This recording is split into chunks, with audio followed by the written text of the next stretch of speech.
हाँ जी, next question है हमारा, a lending library has a fix charge for the first 3 days। Word problem में question को बहुत ही ध्यान से पढ़ना बहुत आवश्यक है, ठीक है। तो एक लाइब्रेरी है, has a fix charge for the first 3 days and an additional charge for each day thereafter. इसका मतलब क्या हुआ, एक भैया हमारी क्या है, लाइब्रेरी। अब लाइब्रेरी ना 2 तरह से चार्ज लेती है। पहला वाला चार्ज ये क्या बोल रहे हैं, पहला वाला फिक्स चार्ज है।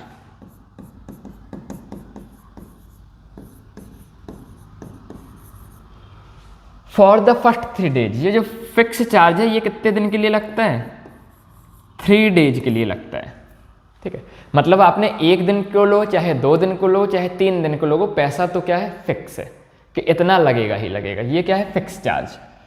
अगली चीज क्या लिखी हुई है, and an additional charge for the each day thereafter. Thereafter मतलब बाद में, किसके बाद में, 3 दिन बाद में। मतलब 3 दिन के बाद में यदि आप और एक्स्ट्रा दिन के लिए लोगे तो क्या होगा, हर दिन का एक्स्ट्रा चार्ज लगेगा। तो दूसरे तरह का चार्ज क्या है, एडिशनल चार्ज है हर दिन के लिए, ठीक है। मतलब और ये लगेगा कब, ये 3 दिन बाद से लगेगा, ठीक है। तो देखो एक लाइब्रेरी है, लाइब्रेरी का जो मॉडल है, मतलब जो फाइनेंशियल मॉडल है इनका ये है, ये 2 तरह के चार्ज करते हैं। एक फिक्स चार्ज है, मतलब 3 दिन के लिए इतना चार्ज लगेगा, ये फिक्स है। अब आप चाहे 1 दिन के लिए लो, चाहे 2 दिन के लिए लो, चाहे 3 दिन के लिए लो, आपको ये फिक्स चार्ज देना ही है। और 3 दिन से ज़्यादा यदि आप लेते हैं तो 3 दिन से ज़्यादा के लिए आपको 1 दिन का कुछ एडिशनल चार्ज देना पड़ेगा, हर दिन का कुछ चार्ज देना पड़ेगा। मान लो आपने 4 दिन के लिए लिया, आपने पहले मान लो 1 दिन के लिए लिया तो आपको फिक्स चार्ज लगेगा, तो 3 दिन तक फिक्स है। 2 दिन के लिए लिया तो भी फिक्स चार्ज लगेगा, 3 दिन तक के लिए लिया तो भी फिक्स चार्ज लगेगा। लेकिन 4 दिन के लिए लिया तो 3 दिन का फिक्स चार्ज हो गया, और चौथे दिन के लिए 1 दिन का जो चार्ज लगता है वो लगेगा एडिशनल। 5 दिन के लिए लगा तो 3 दिन के लिए फिक्स चार्ज, और बाकी के 2 दिन के लिए एडिशनल चार्ज लगेगा। तो मैं मान लेता हूं कि जो फिक्स चार्ज है ये क्या है, एक्स है,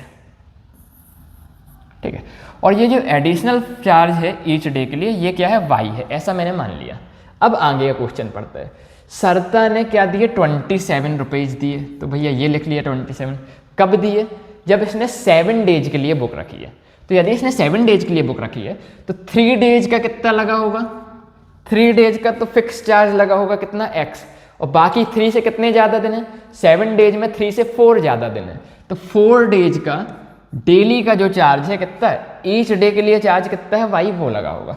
तो 4 डेज के लिए इतना चार्ज लगा होगा, ठीक है। 7 डेज का चार्ज में 3 डेज का तो फिक्स चार्ज हो गया एक्स, और बाकी के 4 डेज के लिए 1 दिन का वाई लगता है, तो 4 डेज का क्या हो गया, 4y, और टोटल मिलके बिल कितना बना, 27। पहली इक्वेशन हो गई।